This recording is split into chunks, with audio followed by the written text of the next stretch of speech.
എനിക്കൊരു ഡൗട്ടുണ്ട്. നമ്മൾ ഈ വാഹനത്തിന് കുറഞ്ഞതെങ്കിലും ഒരു തേർഡ് പാർട്ടി ഇൻഷുറൻസ് എങ്കിലും വേണോ എന്ന് പറയത്തില്ലേ? അതിൻ്റെ റീസൺ എന്താണെന്നൊന്ന് പറയാമോ?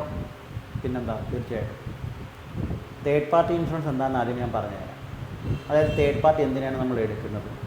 ഗവൺമെൻറ്റും കോടതിയും എല്ലാം നമ്മളോട് കൃത്യമായി പറഞ്ഞിരിക്കുന്നത് മിനിമം ഒരു തേർഡ് പാർട്ടി ഇൻഷുറൻസ് എങ്കിലും നമ്മളുടെ വണ്ടിക്ക് വേണമെന്നാണ്. അപ്പം ഈ തേർഡ് പാർട്ടി ഇൻഷുറൻസ് കൊണ്ട് നമ്മൾ വണ്ടി നിരത്തിലിറങ്ങുന്ന സമയത്ത് നമ്മളുടെ വാഹനം മറ്റാരെയെങ്കിലും ഇടിക്കുകയാണെന്നുണ്ടെങ്കിൽ അദ്ദേഹത്തിന് ആ കവറേജ് ലഭിക്കുന്നതിന് വേണ്ടിയിട്ടാണ്. ചിലപ്പോൾ അദ്ദേഹത്തിന് ഇടിച്ചിട്ട് അദ്ദേഹം വണ്ടി തട്ടി മരണപ്പെടുകയോ അല്ലെന്നുണ്ടെങ്കിൽ കൈയൊടിയുക, കാലൊടിയുക, പല്ല് പോവുക, അദ്ദേഹത്തിന് ഈ പറഞ്ഞ ഓപ്പോസിറ്റുള്ള ആൾക്ക് എന്ത് വേണമെങ്കിലും സംഭവിക്കാം. അതേപോലെ തന്നെ അദ്ദേഹത്തിൻ്റെ വാഹനമോ അതല്ലെന്നുണ്ടെങ്കിൽ മറ്റൊരാളുടെ മതിലോ തേർഡ് പാർട്ടി പ്രോപ്പർട്ടി ഡാമേജ് എന്ന് പറയുന്നത്, അതായത് മറ്റൊരാളുടെ വസ്തുക്കൾക്കുണ്ടാകുന്ന നാശനഷ്ടം, അത് അദ്ദേഹത്തിൻ്റെ ആവാം, മറ്റാരുടെ ആവാം. ചിലത് കണ്ടിട്ടില്ലേ, ചില വാഹനങ്ങൾ ഇടിച്ചതിന് ശേഷം മതിലിടിച്ച് തകർക്കുക, അങ്ങനെ പോസ്റ്റ് ഇടിച്ച് കളയുക, അങ്ങനെയൊക്കെ പല കാര്യങ്ങളും തേർഡ് പാർട്ടി പ്രോപ്പർട്ടി ഡാമേജിൽ വരുന്ന കാര്യങ്ങളായതല്ല. അപ്പം അങ്ങനെയുള്ള കവറേജസ് മെയിനായിട്ട് കിട്ടുന്ന തേർഡ് പാർട്ടി എടുക്കുന്നത് കൊണ്ട് മാത്രമാണ്.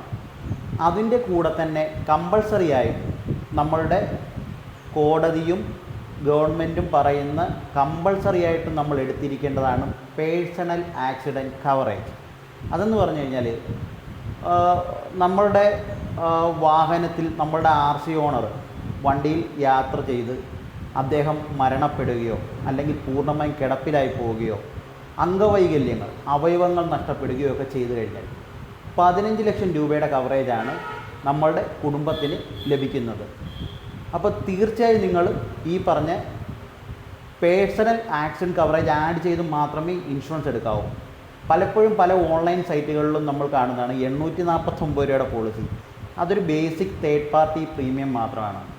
അതിൻ്റെ കൂടെ പേഴ്സണൽ ആക്സിഡൻറ്റ് കവറേജ്, അതായത് കമ്പൾസറി ആയിട്ട് എടുത്തിരിക്കേണ്ട പേഴ്സണൽ ആക്സിഡൻറ്റ് കവറേജും കൂടി ആഡ് ചെയ്തെങ്കിൽ മാത്രമേ അതിൻ്റെ കറക്റ്റായിട്ടുള്ളൊരു ഇൻഷുറൻസ് നമുക്ക് ലഭിക്കത്തുള്ളൂ. അതുപോലെ തന്നെ നമുക്ക് ഈ തേർഡ് പാർട്ടിന് നമുക്ക് ആഡ് ചെയ്യാൻ പറ്റുന്ന മറ്റൊരു ഓപ്ഷനാണ് ബാക്ക് പാസഞ്ചർ കവറേജ്. അതുപോലെ തന്നെ നമ്മളുടെ വണ്ടി നമ്മളല്ലാതെ മറ്റാരെങ്കിലും ഓടിക്കുകയാണെന്നുണ്ടെങ്കിൽ അവർക്ക് വേണ്ടുന്ന കവറേജ്.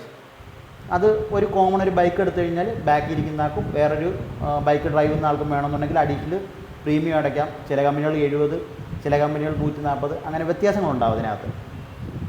അതുപോലെ തന്നെ നമ്മളൊരു കാറിൻ്റെയാണ് തേർഡ് പാർട്ടി ഇൻഷുറൻസ് എടുത്തുന്നുണ്ടെങ്കിൽ തീർച്ചയായും നിങ്ങൾ അറിഞ്ഞിരിക്കണം.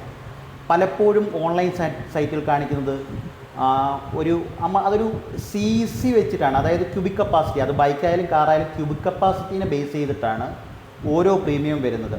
അപ്പം ഓൺലൈൻ സൈറ്റുകൾ കാണിക്കുന്നതെന്ന് പറഞ്ഞു കഴിഞ്ഞാൽ ഓൾറെഡി ഒരു 2400, 1000 CCക്കകത്തുള്ള വണ്ടിയാണെങ്കിൽ 2400 ചില്ലറ ആ റേഞ്ചൊക്കെ ആയിരിക്കും കാണിക്കുന്നത്. സത്യം പറഞ്ഞു കഴിഞ്ഞാൽ ഈ പറഞ്ഞതിനകത്ത് PA കവറും ഒന്നും ഇൻക്ലൂഡ് അല്ല. നിങ്ങൾ ആ PA കവറും കാര്യങ്ങളും ഇൻക്ലൂഡ് ചെയ്തെങ്കിൽ മാത്രമേ കറക്റ്റ് അതൊരു പോളിസി ആവത്തുള്ളൂ. കാറുകൾ എടുക്കുമ്പോൾ പ്രത്യേകം ശ്രദ്ധിക്കേണ്ടതെന്ന് പറഞ്ഞു കഴിഞ്ഞാൽ വേറൊരു ഡ്രൈവർ ഓട്ടിക്കാൻ സാധ്യത ഉള്ളതാണ്. പ്രൈവറ്റ് കാർ ആയാൽ തീർച്ചയായും നമ്മുടെ സുഹൃത്തുക്കളോ ബന്ധുക്കളോ ആരെങ്കിലുമൊക്കെ എടുത്ത് ഉപയോഗിക്കും. അപ്പോൾ ഒരു ഡ്രൈവർ കവറേജ് ആഡ് ചെയ്യണം അതിനകത്ത്. അതുപോലെ തന്നെ നമ്മുടെ വണ്ടിയിൽ യാത്ര ചെയ്യുന്നവർക്കുള്ള കവറേജ്, നമ്മുടെ വണ്ടിയിൽ ഇപ്പോൾ 5 പേരുടെയാണ്, അല്ലെങ്കിൽ 4 പേരുടെയാണ്, അല്ലെങ്കിൽ 7 സീറ്റർ, 8 സീറ്റർ, അങ്ങനെ പലതുണ്ട്. അങ്ങനെയുള്ളവരുടെ എല്ലാം കറക്റ്റായിട്ടുള്ള സീറ്റ് എണ്ണിയുള്ള തന്നെ കവറേജ് നമ്മൾ അതിനകത്ത് കൃത്യമായി രേഖപ്പെടുത്തണം. ഇതൊന്നും രേഖപ്പെടുത്തുകയാണ് ഓൺലൈൻ സൈറ്റുകളിൽ നിന്ന് പലരും പോളിസികൾ പർച്ചേസ് ചെയ്യുന്നത്. നിങ്ങൾ തീർച്ചയായും നിങ്ങളുടെ പോളിസികൾ അറിയാവുന്ന, ഇൻഷുറൻസിനെക്കുറിച്ച് അറിയാവുന്ന ഇൻഷുറൻസ് ഏജൻറ്റുകളിൽ നിന്ന് മാത്രം പോളിസികൾ എടുക്കാൻ ശ്രമിക്കുക. വ്യാജ ആപ്പുകൾ വഴിയും അതേപോലെ തന്നെ ഇതുപോലെ തട്ടിപ്പുകൾ ഇപ്പം നടക്കുന്നുണ്ട്. അതേപോലെ തന്നെ ഒത്തിരിയും ആളുകളെ ഈ പറഞ്ഞ രീതിയിൽ ബുദ്ധിമുട്ടിച്ചുകൊണ്ട്, അതായത് കൃത്യമായ കവറേജുകൾ കൊടുക്കാതെ എടുക്കാതെയൊക്കെ പോളിസികൾ ഓൺലൈൻ പ്ലാറ്റ്ഫോമുകളിലും അല്ലാതെ തന്നെ പുറത്ത് തന്നെ ആയാലും കുറേ ആളുകൾ ഇതിപ്പം മിസ്സെല് ചെയ്യുന്നുണ്ട്. ഇതിൻ്റെ ഭവിഷ്യത്ത് അനുഭവിക്കുന്ന ഒരു ക്ലെയിം വരുന്ന സമയത്തായിരിക്കും. ആ സമയത്ത് ഇതൊന്നും കിട്ടാതെ വരും. അപ്പം തീർച്ചയായും നിങ്ങൾ നല്ല രീതിയിൽ നോക്കിയും കണ്ടും മാത്രം ഇൻഷുറൻസ് എടുക്കുക. ഇൻഷുറൻസിനെ കുറിച്ച് പഠിച്ചതിന് ശേഷം മാത്രം ഓൺലൈനിൽ കയറി എടുക്കുക.